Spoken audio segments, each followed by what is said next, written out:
नमो नमः। आज मैं लघु सिद्धांत कौमुदी समास प्रकरण के अगले पाठ को लेकर उपस्थित हुआ हूँ। यह पाठ शास्त्री प्रथम वर्ष के उन छात्रों के लिए उपयोगी हैं जिन्होंने व्याकरण से इतर अन्य विषय को प्रतिष्ठा विषय के रूप में स्वीकार किया है, तथा उपशास्त्री के छात्रों के लिए भी उपयोगी है। हम लोग तत्पुरुष समास का अध्ययन कर रहे हैं, उसी को आगे बढ़ाते हैं। तो सूत्र है अगला, तृतीया तत्कृतार्थेन गुणवचनेन।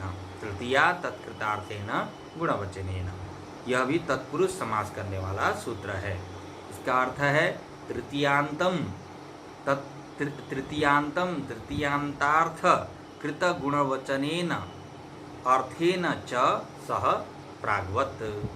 अर्थात तृतीयांत समर्थ सुबंत, तृतीयांत समर्थ सुबंत शब्द का उस तृतीयांत समर्थ सुबंत का जो अर्थ उसके द्वारा किए गए गुण के वाचक जो शब्द है उसके साथ तथा अर्थ के साथ समास होगा।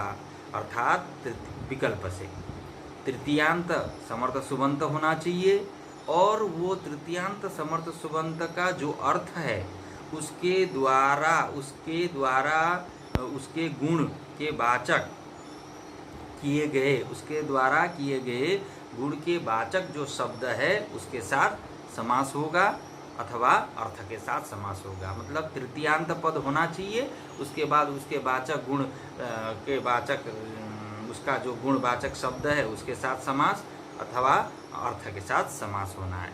तो ये अर्थ है। तो इसका उदाहरण देखते हैं। संकुलया खंड, संकुला खंड। तो संकुलया खंड ये लौकिक विग्रह हो गया, और संकुला टा खंड सु, संकुला टा खंड सु ये अलौकिक विग्रह हो गया। तो इस अलौकिक विग्रह में सूत्र लगा तृतीया तत्कृतार्थेन गुणवचनेन। अब यहाँ पर तृतीयांत पद है संकुला टा, उसका अर्थ क्या है? सरोता, जो जिससे हम लोग सुपारी इत्यादि काटते हैं, वो अर्थ हो गया। उसके गुण के वाचक कौन शब्द हो गया? खंड, क्योंकि उसका क्या काम है, उसका क्या गुण है? खंड करना। तो वाचक गुण के वाचक शब्द हो गया खंडसु। अतः संकुला टा का खंडसु के साथ समास हो गया, गुण के वाचक शब्द के साथ समास हो गया। तो कृतधित समासाश से प्रातिपदिक संज्ञा हो गई और सुप धातु प्रातिपदिक से सुप का लुक हो गया। तो संकुला खंड ऐसा बना।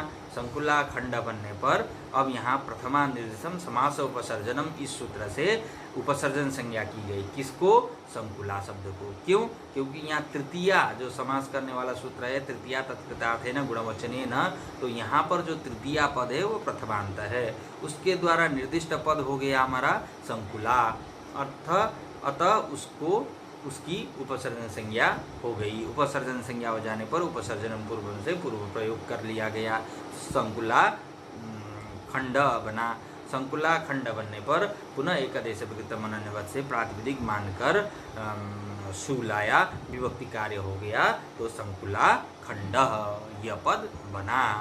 अब ये समास विकल्प से करता है, न होने के पक्ष में संकुलया खंड ऐसा ही रूप रहेगा। तो यहाँ ये क्या था? गुण के वाचक शब्द के साथ समास था, खंडसु के साथ तृतीयांत पद का। अब तृतीयांत पद का अर्थ शब्द के साथ समास का उदाहरण है धान्येन अर्थ धान्यार्थ। ये है धान्यार्थ। धान्येन अर्थ, तो धान्य टा अर्थ सु, इसमें अलौकिक विग्रह में इस सूत्र से समास हुआ। यहाँ तृतीयांत पद हो गया धान्य टा और अर्थ शब्द हो गया अर्थ, उसके अर्थ सु, उसका दोनों समर्थ सुबंत का समास हो गया। समास हो जाने पर कृतधित समासाश से प्रातिपदिक संज्ञा, सुप धातु प्रातिपदिक से सुप का लुक, प्रथमा निर्देशम समास उपसर्जन से उपसर्जन संज्ञा, उपसर्जनम पूर्वम से पूर्व प्रयोग, पुनः एकादेश विकृतम अनन्यवत से प्रातिपदिक मानकर शूलाया विभक्ति कार्य हो गया। तो धान्य अर्थ धान्यार्थ ये बना। धान्य और अर्थ जब बनता है वहाँ पर अकसवर्ण दीर्घ से दीर्घ करना है। जब धान्यार्थ बनेगा फिर वो प्रातिपदिक से शूला के रुत्व विसर्ग करना है। धान्यार्थ ये रूप हो गया। तो अब यहाँ प्रश्न करते हैं, सूत्र में तत्कृत अर्थेन ऐसा लिखा है, तत्कृतार्थेन लिखा है, तो वहाँ तत्कृत ऐसा क्यों कहा है? अर्थात तृतीयांत जो शब्द है, समर्थ सुबंत है, उसके अर्थ उसके द्वारा, गुण के द्वारा, उसके द्वारा जो गुणवाचक शब्द है उसके साथ समास हो, ऐसा कहा गया है। तो ये तत्कृत अर्थ क्यों कहना है? तो कहते हैं यदि तत्कृत अर्थ नहीं कहेंगे, उसके गुण का वाचक जो शब्द है उसी के साथ समास हो, ऐसा नहीं कहेंगे, तो हमारा अक्षणाकाण इसमें अक्षी टा काण सु, ऐसी स्थिति यदि अलौकिक विग्रह हम यहाँ करेंगे तो यहाँ भी समास हो जाएगा। समास हो जाने पर ये अनिष्ट रूप बनना शुरू हो जाएगा, बन जाएगा। तो यहाँ पर समास को रोकने के लिए तत्कृत कहा गया है। यदि तत्कृत नहीं कहेंगे तो यहाँ भी समास होकर अक्षी काण ऐसा रूप बनने लगेगा। तो यहाँ क्या है? काण एक रोग विशेष है, न कि अक्षी का जो आँख का गुणवाचक शब्द है, वो काण रोग है। अतः यहाँ पर तत्कृत अर्थ नहीं है, इसलिए समास नहीं हुआ, अक्षणा काण ऐसा ही रहा। अब अगला सूत्र है कर्तृकरणे कृता बहुलम। कर्तृकरणे कृता बहुलम, कर्तरीकरणे च तृतीया कृदंतेन बहुलम प्राग्वत। कर्तार्थ में अथवा करण अर्थ में हुई जो तृतीया विभक्ति, कर्तार्थ में तृतीया विभक्ति हुई हो अथवा करण अर्थ में तृतीया विभक्ति हुई हो, वह तृतीया विभक्ति अर्थात वह समर्थ सुबंत जो तृतीयांत पद है वह कृदंत प्राकृतिक समर्थ सुबंत के साथ समास होगा। कृदंत प्राकृतिक समर्थ सुबंत के साथ समास होगा, अर्थात जहाँ पर कृदंत प्रत्यय होकर प्रातिपदिक संज्ञा करके जो शब्द बना है उसके साथ समास होगा। बहुलम विकल्प से, बहुल का अर्थ है कहीं प्रवृत्त होना, कहीं नहीं होना, तो ये प्राग्वत विकल्प पूर्ववत अर्थात तत्पुरुष समास होगा। तो यहाँ हरि त्रातः ये रूप बना है, समस्त शब्द है, तो हरिणा त्रातः ऐसे लौकिक विग्रह किया, तो हरि टा त्रातः सु। तो यहाँ पर तृतीयांत शब्द हो गया हरिटा, और ये कर्तार्थ में हुआ है प्रत्यय, और त्रात, तो वहाँ पर अक्त प्रत्यय होकर त्रात बनाया है, तो कृदंत पद हो गया त्रात, तो त्रातसु, तो उसके साथ समास हो गया। समास हो जाने पर पूर्ववत प्रातिपदिक संज्ञा हो गई, प्रातिपदिक संज्ञा हो जाने पर उपसर्जन से पूर्व प्रातिपदिक संज्ञा हो जाने पर सुपधातु प्रातिपदिक सुप का लोप, फिर उपसर्जन संज्ञा पूर्व प्रयोग करने पर हरि त्रातः ये बना, फिर प्रातिपदिक मानकर विभक्ति कार्य होकर हरि त्रातः ये बना। अब यहाँ पर उपसर्जन संज्ञा किसको करेंगे? तो हरि को। क्यों? क्योंकि कर्तृकरणे कृता बहुलम, यहाँ पर जो तृतीया वृत्ति में तृतीया कहा गया है, इस सूत्र के द्वारा निर्दिष्ट प्रथमांत पद तृतीया के द्वारा निर्दिष्ट पद हो गया हरि, इसलिए हरि को उपसर्जन संज्ञा करके पूर्व प्रयोग किया, तो हरि त्रातः ये बना।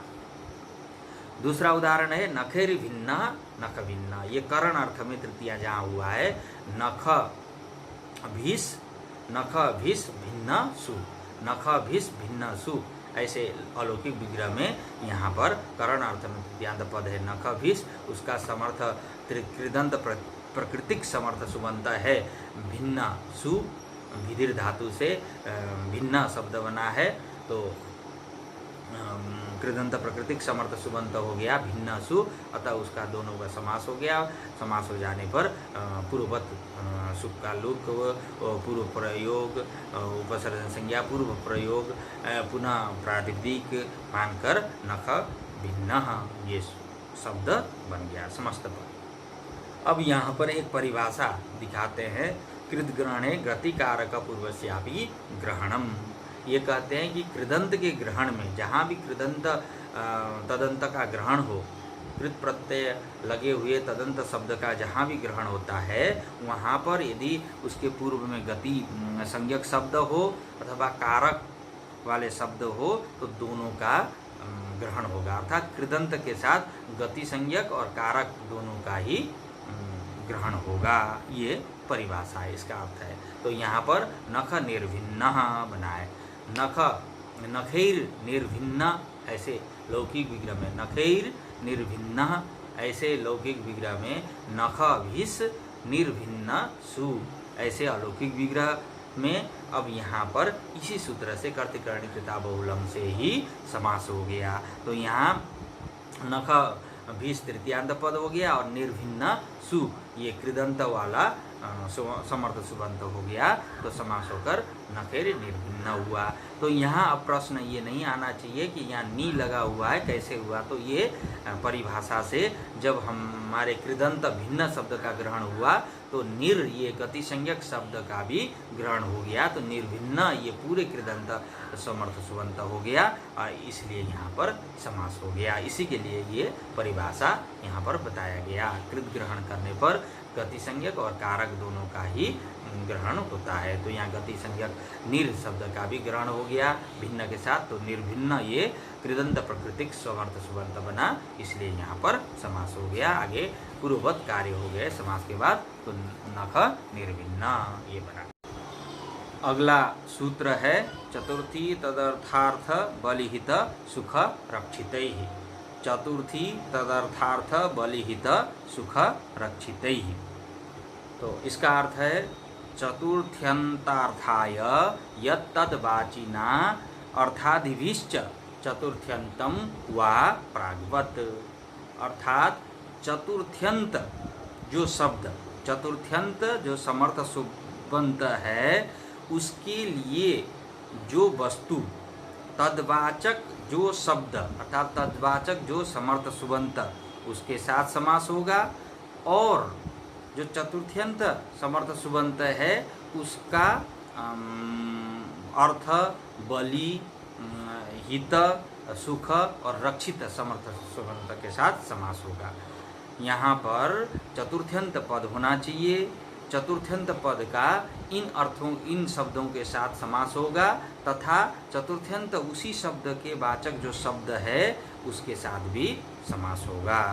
तो इसका अर्थ हो गया चतुर्थ्यंत जो समर्थ सुबंत है उसके लिए जो वस्तु, तद्वाचक जो समर्थ सुबंत, उसके साथ समास तथा अर्थ के साथ, बलि के साथ और हित के साथ, सुख के साथ और रक्षित समर्थ सुबंत के साथ समास हो, ये अर्थ इसका है।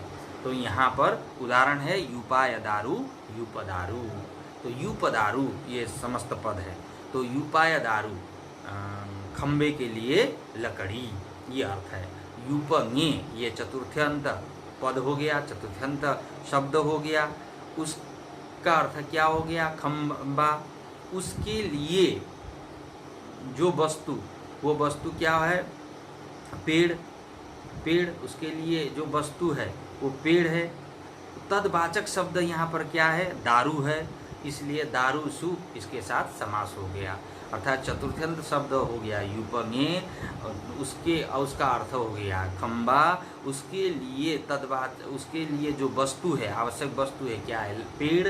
तद्वाचक शब्द यहाँ पर क्या हो गया? दारू सु, उसके साथ समास हो गया। समास हो जाने पर सुख का प्रातिपदिक संज्ञा होकर सुख का लुक हो गया। आगे की तरफ पूर्ववत सभी कार्य हो गए, तो यूपदारु बना। यूपदारु बनने पर फिर सु आया, तो ये दारू उसमें नपुंसक लिंग में होने के कारण सु का सोमर नपुंसकात इस सूत्र के द्वारा लुक हो गया, यूपदारु ये पद बना।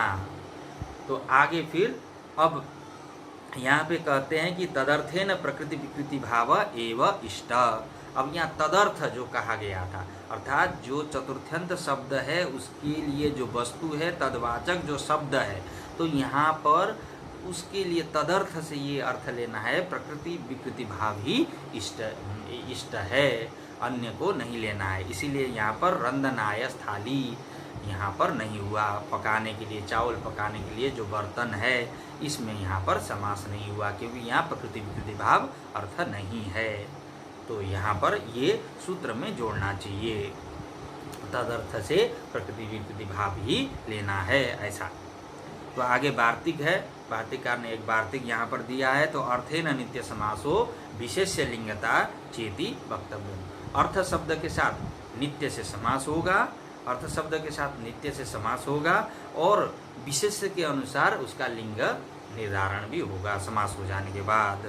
जैसे द्विजार्थ सुपः, द्विजार्थ द्विजाय अयम ब्राह्मण के लिए, द्विजाय अयम द्विज जाति के लिए, ऐसा क्या है तो सुप है। तो ऐसे लौकिक विग्रह में द्विज ज्ञे अर्थ सु, ऐसे अलौकिक विग्रह होने पर ये चतुर्थी तदर्थार्थ बलिहित सुख रक्षित है, इस सूत्र के द्वारा चतुर्थ्यंत पद हो गया द्विजज्ञे और अर्थ हो गया अर्थसु, उसके साथ समास हो गया। समास हो जाने पर प्रातिपदिक संज्ञा सुख का लुक और उपसर्जन संज्ञा होकर पूर्व प्रयोग। यहाँ भी चतुर्थी एक प्रथमांत निर्देश होने के कारण द्विज इसका पूर्व प्रयोग कर लिया गया उपसर्जन संज्ञा करके, द्विज अर्थ बना। फिर अकसवर्ण दीर्घ से दीर्घ हो गया तो द्विजार्थ बना। द्विजार्थ बनने पर एकदेश विकृतवत इससे प्रातिपदिक मानकर स्यु आया, फिर उसको रुत्त विसर्ग किया तो द्विजार्थ बना। तो यहाँ पर सुप ये इसके कारण इसका लिंग का निर्धारण भी पुलिंग में हो गया, द्विजार्थ बना। तो यहाँ इस वार्तिक से अर्थेन नित्य समासो विशेषता लिंग विशेष्य लिंगता चेति वक्तव्यम, इस वार्तिक के सहायता से चतुर्थी तदर्थार्थ बलिहित सुख रक्षित इससे समास हुआ। तो नित्य समास हुआ, ये नित्य समास हुआ और लिंग का निर्धारण भी विशेष्य सूत्र के अनुसार हुआ पुलिंग। उसी तरह यहाँ यवागु स्त्रीलिंग है तो उसके कारण यहाँ पर लिंग का निर्धारण स्त्रीलिंग में किया तो द्विजार्था बना। फिर पयः, पय है तो दूध है, वो नपुंसक लिंग में प्रयोग होता है पय शब्द, तो उसके कारण विशेष्य पय होने के कारण नपुंसक लिंग हुआ तो द्विजार्थम बना। ये द्विजार्थ सुप, द्विजार्था यवागु, द्विजार्थम पय। तो द्विजार्थ ये शब्द पहले बनाना है समास करके, उसके बाद ये लिंग का निर्धारण करने पर विसर्ग हुआ, फिर आकारांत हुआ और नपुंसक लिंग वाला हुआ। अब भूत बलि, अब अगला उदाहरण है बलि के साथ, भूतेभ्यो बलि, भूत बलि, भूत भ्यस बलि सु, ऐसे अलौकिक विग्रह में चतुर्थी तदर्थार्थ बलिहित सुख रक्षित है, इससे समास हो गया। समास हो जाने पर पूर्ववत आगे कार्य हो गए तो भूत बलि बना, भूत बलि बनने पर विभक्ति कार्य होकर भूत बलि। उसी तरह गो हितम, गोभ्यो हितम, गोभिस हितसु, यह अलौकिक विग्रह में यहाँ भी समास होकर पूर्ववत कार्य हो गए गो हितम। गो सुखम, गोभ्य सुखम, गो सुखम, गोभ्यस सुखसु, यहाँ भी गो सुखम बना। गो रक्षितम तो गोभ्य रक्षितम, गोभिस रक्षितसु, यहाँ भी इसी प्रकार से अलौकिक विग्रह में, इस अलौकिक विग्रह में चतुर्थी तदर्थार्थ बलिहित सुख रक्षित इस सूत्र के से समास हो गया, पूर्ववत कार्य हो गए तो गो रक्षितम ये पद बना। तो इस प्रकार से ये चतुर्थी तदर्थार्थ बलिहित सुख रक्षित इस सूत्र के सभी उदाहरणों को हम लोग तैयारी करेंगे। तो यहाँ पर एक वार्तिक आया, वो केवल अर्थ शब्द के लिए आया है, अर्थ शब्द के लिए नित्य समास करने के लिए, और लिंग का निर्धारण विशेष्यता के विशेष्य जो पद है शब्द है उसके कारण लिंग का निर्धारण हो, ये बताने के लिए ये वार्तिक आया। तो ये वार्तिक भी उसी को सूत्र को सहायता करता है, चतुर्थी तदर्थार्थ बलिहित सुख रक्षित है, ये तो करने वाला सूत्र वही है, बस ये निर्देश करता है। तो इसके सहायता से नित्य से ये समास हो गया।